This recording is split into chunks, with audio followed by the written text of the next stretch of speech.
اعوذ باللہ من الشیطان الرجیم بسم اللہ الرحمن الرحیم یا ایھا الذین اوتوا الکتاب آمنوا بما نزلنا مصدقا لما معکم من قبل ان نطمس وجوہا فنردها على ادبارها او نلعنهم کما لعنا اصحاب السبت وکان امر اللہ مفعولا صدق اللہ مولانا العظیم ان اللہ وملائکتہ یصلون علی النبی یا ایھا الذین آمنوا صلوا علیہ وسلموا تسلیما اللہم صلی علی سیدنا ومولانا محمد وعلی آل سیدنا ومولانا محمد وبارک وسلم وصلی علیہ الصلاۃ والسلام علیک یا سیدی یا رسول اللہ صلاۃ والسلام علیک یا سیدی یا حبیب اللہ صلاۃ والسلام علیک یا سیدی یا شفیع المذنبین وعلی آلک واصحابک یا سیدی یا رحمت للعالمین۔ اے کتاب والو، ہم نے تمہارے پاس موجود کتاب کی تصدیق کرنے والا قرآن اتارا ہے، اس پر ایمان لے آؤ، اس سے پہلے کہ ہم چہرے بگاڑ دیں، پھر انہیں ان کی پیٹھ کی صورت پھیر دیں، یا ان پر بھی ایسے لعنت کریں جیسے ہفتے والوں پر لعنت کی تھی،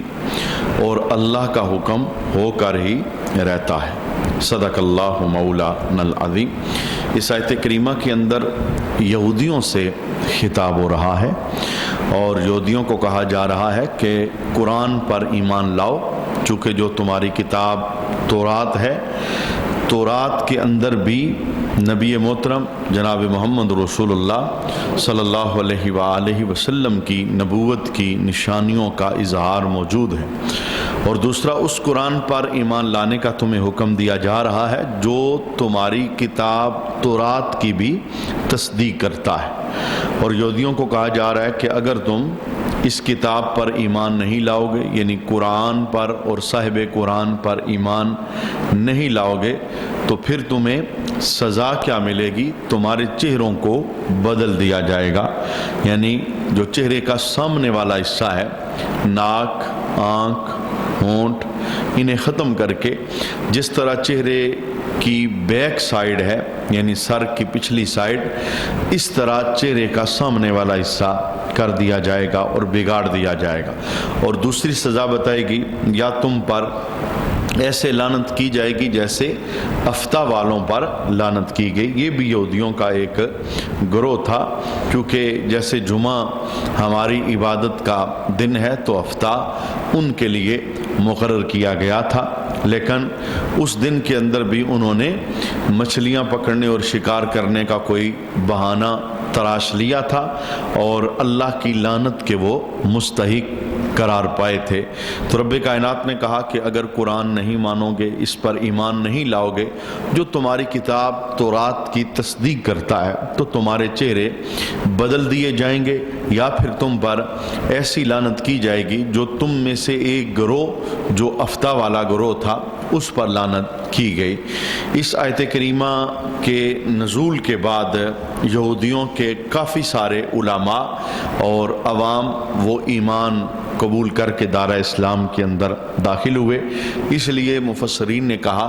کہ جو وعید بیان کی گئی تھی کہ اگر تم نہیں ایمان لاؤ گے تو تمہارے چہرے بدل دیے جائیں گے، تو ان میں سے کچھ علماء اور یہودیوں کی ایک اکثریت عوام میں سے وہ ایمان لے آئی، کیونکہ مسلمانوں کے اندر بہت سارے ایسے یہودی علماء وہ ایمان لا کر داخل ہو چکے تھے۔ کئی مواقع ایسے آئے کہ دیگر جو یہودیوں کے علماء تھے انہوں نے جھوٹ بولنے کی کوشش کی کہ ہماری تورات کے اندر یہ لکھا ہوا ہے، تو جو یہودی علماء یہودیت چھوڑ کر مسلمان ہوئے تھے تو انہوں نے راز سے پردہ اٹھایا کہ تم جھوٹ بول رہے ہو، ہم تو تورات پڑھے ہوئے ہیں، ہمیں پتہ ہے جو تم کہہ رہے ہو یہ تورات کے اندر نہیں لکھا ہوا۔ تو جب ان کا ایک گروہ ایمان لے آیا تو پھر یہ وعید ان کے متعلق سچی نہیں ہوئی، چونکہ رب نے کہا تھا اگر ایمان نہیں لاؤ گے تو تمہارے چہرے بدلے جائیں گے، تو وہ ایمان لے آئے، یعنی ان کا ایک گروہ جس کے اندر علماء شامل تھے، عوام شامل تھی، تو پھر ان کے چہرے بدلنے کا جو عذاب تھا وہ دنیا کے اندر انہیں نہیں دیا گیا۔ اور دوسرا اس آیت کے اندر یہ بھی بتایا گیا کہ یہودی دائمی لعنت کے مستحق ہیں۔ آج بھی یہودیت پر جو قائم ہے، یعنی اہل کتاب ہونے کا جو دعویٰ کر رہا ہے اور اپنی یہودیت پر قائم ہے اور رسالت مآب صلی اللہ علیہ وآلہ وسلم پر ایمان نہیں لایا، وہ آج بھی لعنت کا مستحق ہے۔ اس کا اہل کتاب ہونا یہ اس کے لیے نجات نہیں ہے، چونکہ آج کی یہودیت دوسرے لفظوں کے اندر یہ کفر کا دوسرا نام ہے، یعنی دور حاضر کے یہودی، ان کی یہودیت اس لیے قابل قبول نہیں کہ اب قیامت تک جو دین ہے وہ دین محمدی صلی اللہ علیہ وآلہ وسلم ہے، اور کلمہ بھی نبی کریم صلی اللہ علیہ وآلہ وسلم کا مانا جائے گا۔ جس وقت یہ آیت کریمہ نازل ہوئی تو یہودیوں کے بہت بڑے ہبر عبداللہ بن سلام، آپ ملک شام گئے ہوئے تھے ایک سفر پر، تو واپسی پر ملک شام سے آتے ہوئے جب انہوں نے اس آیت کریمہ کو سنا کہ اگر یہودیوں تم ایمان نہیں لاؤ گے اور جو کتاب قرآن ہے یہ تمہاری تورات کی بھی تصدیق کرنے والی ہے، چونکہ یہ تورات پڑھے ہوئے تھے، تورات کے عالم تھے، تو یہ وعید جب انہوں نے سنی کہ تمہارے چہرے بدل جائیں گے اور جو تمہارے چہرے کے سامنے والی سائیڈ ہے ایسے کر دی جائے گی جیسے سر کے پیچھے والی سائیڈ ہوتی ہے، تو یہ ملک شام سے واپس ہو رہے تھے، تو ادھر ہی انہوں نے عہد کر لیا، یعنی دل سے انہوں نے ادھر ہی وعدہ کر لیا کہ میں اسلام قبول کروں گا اور میں دین اسلام کے اندر داخل ہو جاؤں گا۔ اور پھر سفر سے واپسی پر یہ اپنے گھر نہیں گئے بلکہ ڈائریکٹ نبی کریم صلی اللہ علیہ وآلہ وسلم کی خدمت اقدس کے اندر حاضر ہوئے اور انہوں نے کلمہ پڑھا اور مسلمان ہو گئے، اور یہ کہنے لگے کہ جب میں نے اس آیت کو سنا تو مجھے یوں ڈر محسوس ہوا کہ میرا چہرہ کہیں بدل نہ جائے، تو میں نے دیر نہیں کی، میں نے ادھر ہی اسلام قبول کیا اور پھر میں تصدیق کے لیے سونے نبی آپ کے قدموں کے اندر حاضر ہو گیا ہوں۔ تو یہ یہودیت میں سے کچھ لوگ جب اسلام میں داخل ہو گئے تو پھر وہ وعید ختم ہوگی، یعنی چہرے بدلنے والی وعید ختم ہوگی۔ اور ایک اور حضرت کعب احبار رضی اللہ تعالی عنہ، ان کا بہت زیادہ تذکرہ ہے احادیث کے اندر، چونکہ یہ تورات کے بہت بڑے عالم تھے۔ انہوں نے حضرت عمر رضی اللہ تعالی عنہ کے مبارک دور کے اندر اس آیت کو سنا، کوئی تلاوت کر رہا تھا، جب انہوں نے اس آیت کو سنا تو حضرت عمر کے پاس یہ حاضر ہوئے اور انہوں نے کلمہ پڑھا اور اسلام کے اندر داخل ہو گئے، اور پھر بہت زیادہ انہوں نے اسلام کی خدمت کی۔ تو یہودیت کو اصل کے اندر اس آیت کے اندر تنبیہ کی جا رہی ہے کہ اب قیامت تک قرآن ہی ہدایت کا ذریعہ ہے اور اسی کا دین قابل قبول ہوگا جو قرآن کے تابع ہو کر زندگی بسر کرے گا۔ ایک سبق ہم مسلمانوں کے لیے بھی موجود ہے کہ یہودیوں کو کہا جا رہا ہے قرآن سے منہ موڑو گے، قرآن کو چھوڑو گے، تمہارے چہرے بدل جائیں گے، اور اگر یہودی جس نے ابھی تک اسلام قبول ہی نہیں کیا وہ قرآن سے روگردانی کرے تو چہرے بدلنے کی وعید دی جا رہی ہے، اور اگر صاحب ایمان بندہ، صاحب مسلمان اسلام والا بندہ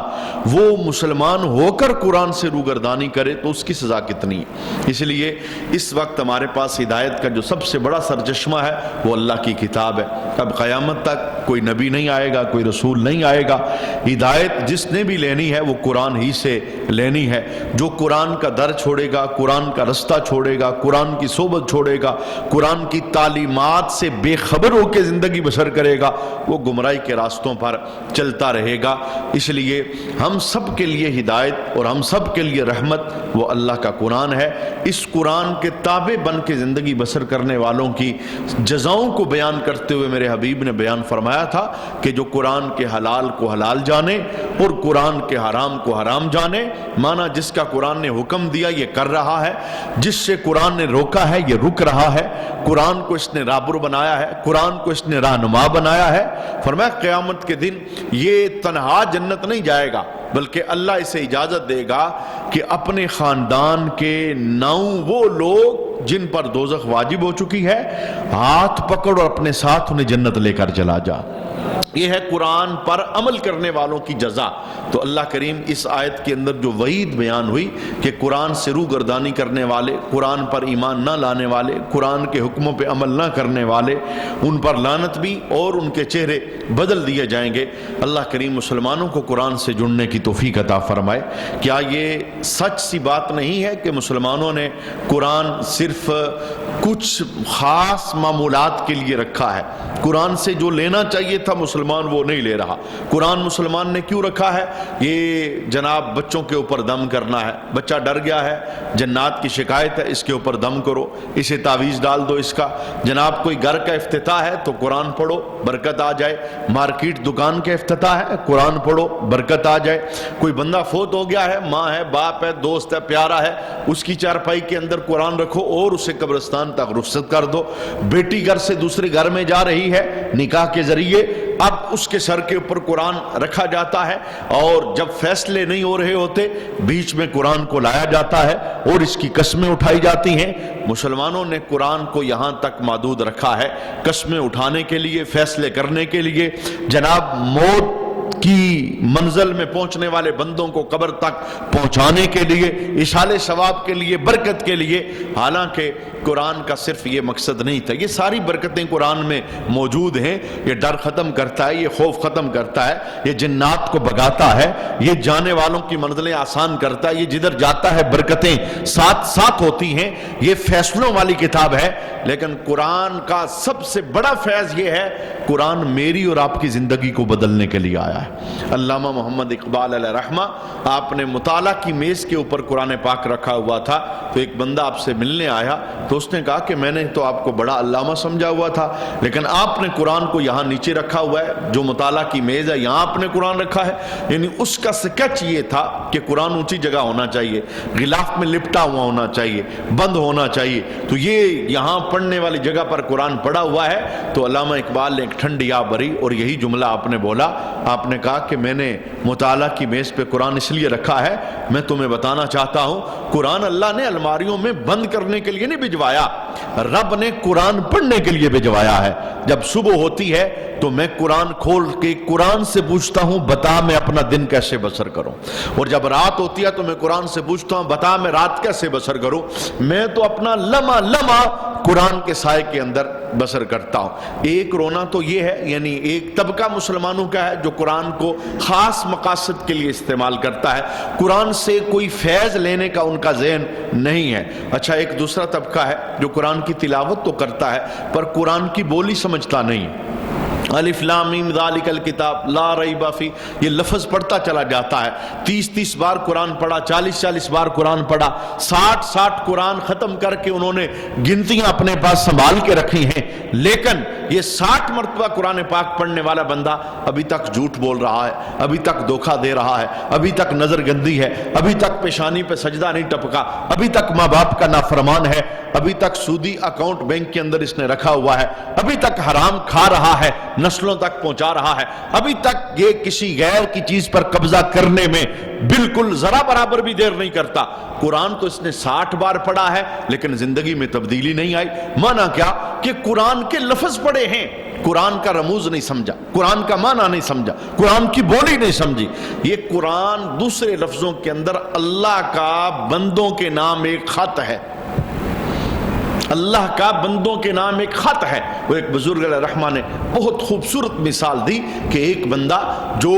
زمین پر فساد کر رہا تھا، قتل و غارت کر رہا تھا، لوگوں کو اذیت دے رہا تھا، تو بادشاہ وقت نے اس کے نام میں ایک خط بھجوایا اور اس کے اندر یہ لکھا کہ اگر تو فساد سے باز نہ آیا، قتل و غارت سے باز نہ آیا، لوگوں کو اذیت دینے سے باز نہ آیا تو تیری گردن کو اڑا دیا جائے گا۔ جب خط اس بندے تک پہنچتا ہے وہ خط کو لیتا ہے، خوشبو لگاتا ہے، غلاف میں بند کرتا ہے، پھر چوم کے وہ اونچی جگہ پہ خط رکھ دیتا ہے۔ جب صبح ہوتی ہے تلوار لے کے نکلتا ہے، جانور ملتا ہے اسے کاٹ دیتا ہے، کھیتی ملتی ہے اسے نقصان پہنچا دیتا ہے، کوئی بندہ ملتا ہے اسے تکلیف دیتا ہے۔ اب جب بادشاہ اسے اپنے پاس بلائے اور بادشاہ کہے میں نے تیرے نام خط پہنچایا تھا، بتا تو نے عمل کیوں نہیں کیا؟ میں نے شر سے روکا تھا، فساد سے روکا تھا، تو رکا نہیں، تو وہ بندہ آگے سے یہ کہے کہ بادشاہ سلامت، میں نے آپ کا خط پڑھا تھا اور میں نے آپ کا خط بڑا سنبھال کے رکھا ہے، خوشبو لگائی ہے، غلاف میں لپیٹا ہوا ہے اور میں نے اونچی جگہ عزت احترام کے ساتھ رکھا ہے۔ تو بادشاہ لامحالہ یہی کہے گا میں نے خالی خط کو چومنے کا نہیں کہا تھا، میں نے خط پڑھ کر اس پہ عمل کرنے کا تمہیں کہا تھا، تم نے عمل تو کیا نہیں۔ جو بیچ میں لکھا تھا فساد نہ کرو، فساد تمہارا جاری ہے، قتل و غارت نہ کرو، وہ تم کر رہے ہو۔ اب ایک بندہ قرآن چوم بھی رہا ہے، قرآن اونچی جگہ بھی رکھ رہا ہے، قرآن کو خوشبوئیں بھی لگا رہا ہے، قرآن سینکڑوں مرتبہ نماز کا حکم دیتا ہے، یہ پڑھ نہیں رہا، جھوٹ سے منع کرتا ہے، یہ رک نہیں رہا، نظر کی حیا کی بات کرتا ہے، یہ سرما حیا کا لگاتا نہیں ہے، ماں باپ کی فرما برداری کا تقاضا کرتا ہے، یہ ماں باپ کا نافرمان بن کے زندگی بسر کر رہا ہے، قرآن رسول کے پیچھے جانے کا حکم دیتا ہے، اطاعت کا حکم دیتا ہے، یہ رسول کی مخالفت کے اندر زندگی بسر کر رہا ہے، بغاوت کے اوپر اتر کر زندگی بسر کر رہا ہے۔ کل جب اللہ اسے اپنے دربار میں کھڑا کر کے پوچھے گا بتا کتاب حکمت دی تھی، قرآن تیرے گھر میں پہنچا تھا، تو نے عمل نہیں کیا، تو یہ بندہ کہ میں نے چوما تھا، میں نے غلاف لپیٹا تھا، میں نے مل مل کے غصن والے غلاف کے اندر لپیٹ کے اونچی جگہ رکھا تھا، رب کہے گا میں نے غلافوں میں لپیٹنے کے لیے نہیں بھجوایا تھا، میں نے یہ قرآن پڑھ کر اس پر عمل کرنے کے لیے بھجوایا تھا۔ اب ہمیں یہ بات سمجھ کیسے آئے گی؟ ہم تو اجمی ہیں، مطلب قرآن ہماری زبان نہیں ہے، ہم عربی نہیں ہیں، ہمیں یہ بات تب سمجھ آئے گی جب ہم قرآن کا معنی سمجھیں۔ یہ ہفتے کے بعد ہمارا آدھے گھنٹے کا یہ جو پروگرام ہوتا ہے، گزشتہ کئی سالوں سے 7-8 سال سے یہ پروگرام ہمارا جاری ہے اور ابھی تک ہمارا 5 سپاروں کا سفر بھی مکمل نہیں ہوا، کیونکہ ہفتے کے بعد صرف آدھا گھنٹہ ہوتا ہے۔ یہ صرف ایک جاگ ہے جو سینے کے اندر لگانا مقصود ہے۔ معنی یہ کہ اگر آپ ڈیلی بیس پر 1 سپارہ قرآن پڑھنے کے عادی ہیں، میں کہتا ہوں کم کر دیجئے، 1 نہ پڑھیے، آدھا نہ پڑھیے، 1 پاؤ نہ پڑھیے، خالی 10 آیتیں ترجمے کے ساتھ پڑھیے، تاکہ آپ کو سمجھ تو آئے رب آپ کو کیا کہہ رہا ہے۔ یہ اصل میں رب کا بندے کے نام ایک کلام، یہ کیسے ہو سکتا ہے بار بار بندہ قرآن کے ترجمے کو پڑھے، بھئی نماز پڑھنا، اور وہی بندہ نماز چھوڑ رہا ہو۔ قرآن ایک نور والی گلی ہے، جو بندہ اس گلی کے اندر مخلص ہو کے داخل ہوتا ہے، جناب ایک طرف سے داخل ہوتا ہے، جب اس گلی کا اینڈ آتا ہے اللہ اس کے ظاہر میں بھی نور داخل کرتا ہے، اللہ اس کے باطن میں بھی نور داخل فرما دیتا ہے۔ تو اس آیت کریمہ کے اندر بنیادی ہمارے لیے بھی ایک سبق ہے کہ اگر یہودیوں کو کہا جا رہا ہے قرآن پہ ایمان نہ لاؤ گے چہرے بدل دیے جائیں گے، لعنت تم پر کر دی جائے گی، تو ان مسلمانوں کا حال کیا ہوگا کہ مسلمان ہو کے قرآن کو پسے پش ڈالے ہوئے ہیں، قرآن کے حکموں پہ عمل پیرا نہیں ہوتے، قرآن نے جہاں سے روکا رکتے نہیں، قرآن نے جو کہا وہ کرتے نہیں، قرآن کے ساتھ ساری زندگی وفا نہیں کرتے، تو آخر ٹائم کہتے ہیں کہ ہماری چارپائی میں رکھ کے قرآن ہمیں قبرستان پہنچا دینا۔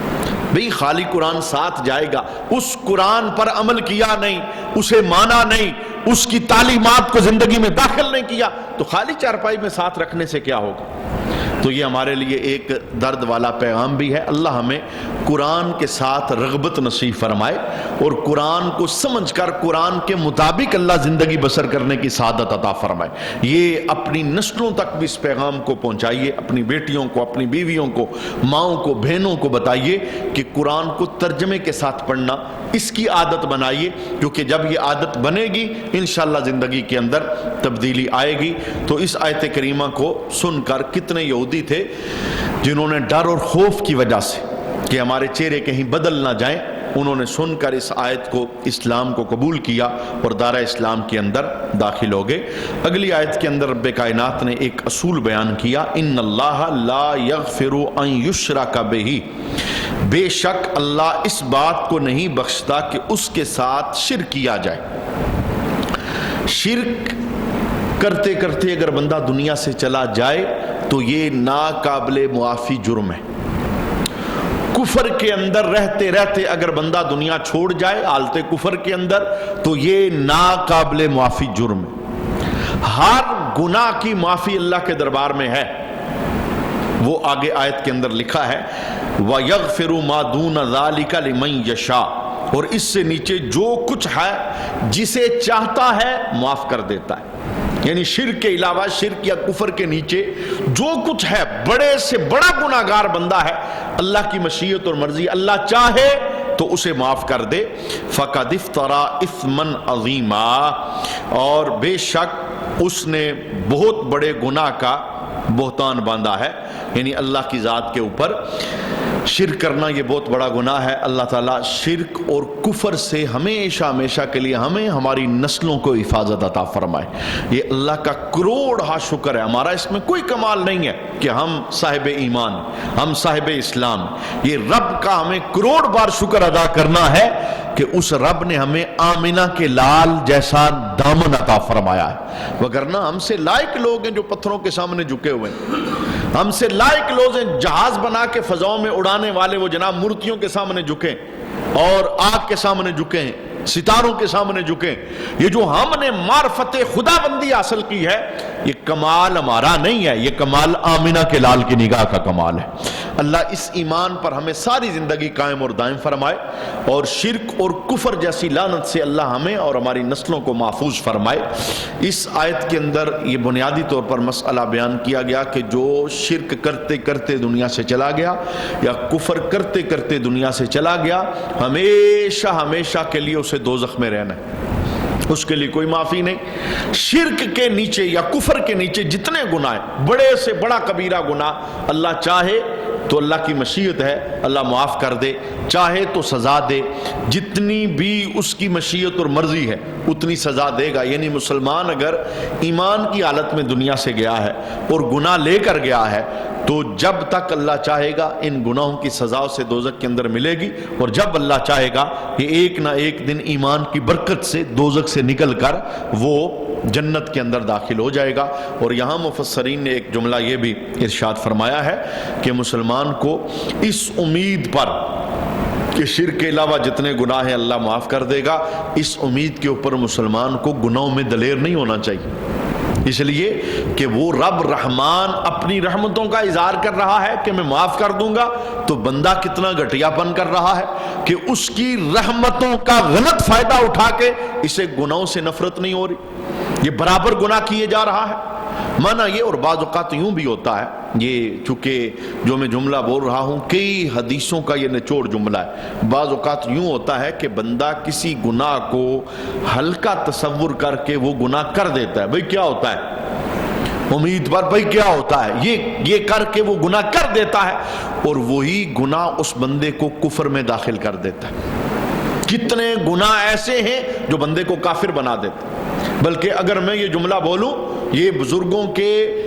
تعلیمات کا نچوڑ ہے جو حدیثوں سے نکالا ہوا، کہ گناہ اصل کے اندر کفر کے قاصد ہوتے ہیں. جتنے کے جتنے گناہ ہیں، شراب پینا ہے، بدکاری ہے، دیگر جتنے جرائم ہیں، جتنے گناہ ہیں، یہ اصل میں کفر کے قاصد ہوتے ہیں. کبھی نہ کبھی ایسا ہوتا ہے کہ گناہ بندے کے ایمان کو برباد کرنے کا سبب بن جاتا ہے. کتنے لوگ ایسے تھے جنہوں نے صالحیت والی زندگی بسر کی، آخر میں جب گناہوں کے اندر پڑے، جب دنیا چھوڑنے لگے تو انہوں نے اپنی زبان سے کفر بول دیا. ہم اسلام سے بیزار ہیں، ہم نصرانی مذہب پہ جا رہے ہیں، ہم یہودی مذہب پہ جا رہے ہیں. کتنے ایسے تھے جو اسلام چھوڑ کے قادیانیت میں داخل ہو گئے. اس کے پیچھے راز کیا ہے؟ اس کے پیچھے راز گناہ ہے، کیونکہ گناہ کفر کا قاصد ہوتا ہے. جب زندگی میں آتا ہے اور ڈر اور خوف کرنا چاہیے کہ یہ گناہ کہیں میرا ایمان مجھ سے سلب نہ کر، چھین نہ لے. بھئی بخشش تو تب ملے گی جب بندہ ایمان پر دنیا سے جائے گا. اور اگر بندہ دھڑلے کے ساتھ بے خوف ہو کے گناہ کر رہا ہے تو ہو سکتا ہے یہ گناہ اس کے ایمان کو برباد کر دے. تو لہٰذا میں نے وہ جو ذہن کے اندر ایک شیطان وسوسہ ڈال سکتا تھا، پھر کیا ہوا، گناہ کرنے سے کیا ہوگا، گناہ بندہ کر لے تو یہ وسوسہ بہت خطرناک ہے. یہ انسان کے ایمان کو برباد کرنے کا ذریعہ بن سکتا ہے.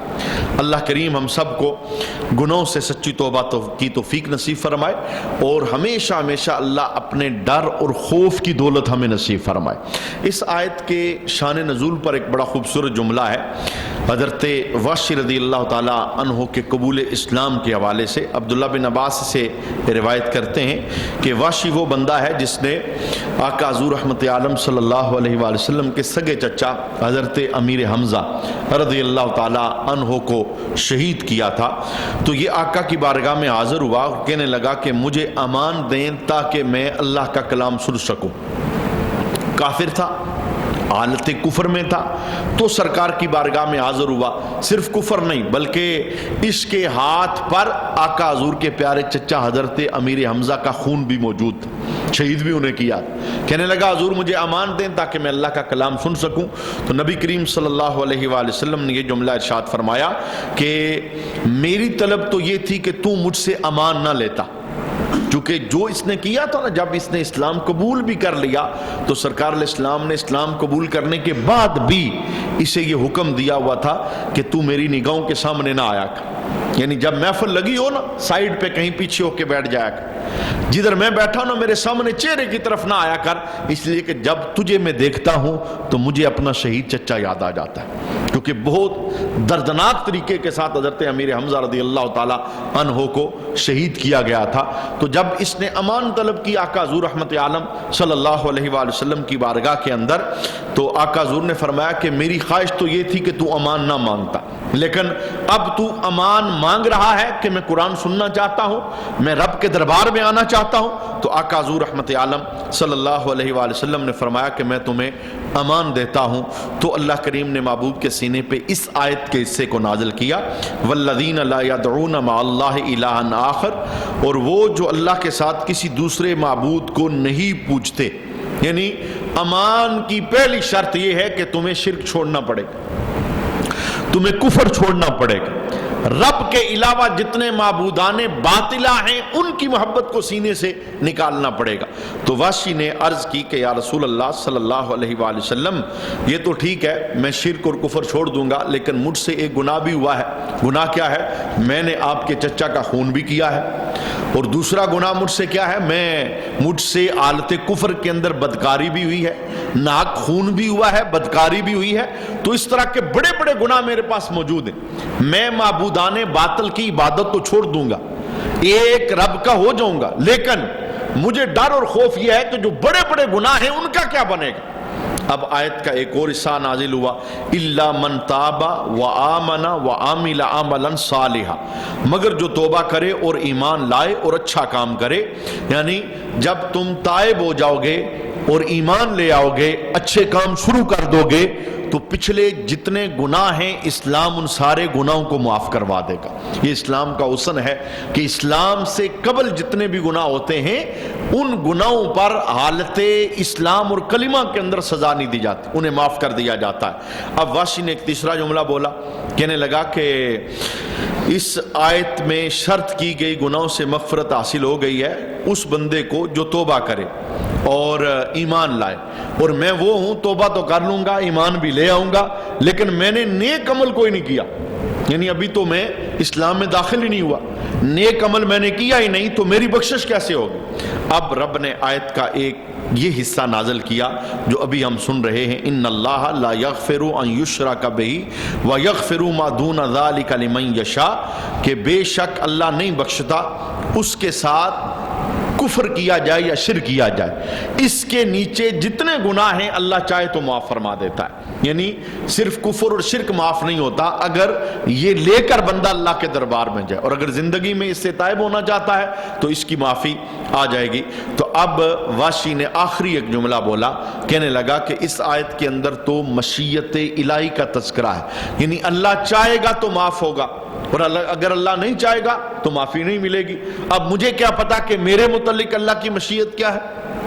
یعنی میں کلمہ تو پڑھ لوں تو کیا پتا اللہ مجھے معاف کرے گا یا نہیں کرے گا. تو پھر ایک اور آیت رب نے نازل فرمائی, تو واشی دارہ اسلام کے اندر داخل ہو گیا. کل یا عبادی الذین اسرفوا علی انفسہم لا تقنطوا من رحمت اللہ, تم فرماؤ اے میرے وہ بندو جنہوں نے اپنے جانوں پر زیادتی کی ہے, اللہ کی رحمت سے نا امید نہ ہو جاؤ. یعنی تم اللہ کی رحمت کی طرف بڑھو, رب کی رحمت تمہارا استقبال کر کے تمہارے گناہوں کو معاف فرما دے گی. یہ اس آیت کا بنیادی طور پر شان نزول تھا. ہم اللہ کے دربار کے اندر دعا کرتے ہیں اللہ کریم ہمیں ہمیشہ ہمیشہ کے لیے شرک اور کفر سے محفوظ فرمائے, اور گناہوں کی زندگی سے اللہ ہمیں محفوظ فرمائے, اور سچی توبہ کے ساتھ ہمیں زندگی گزارنے کے اللہ سعادت عطا فرمائے. وما علینا الا البلاغ.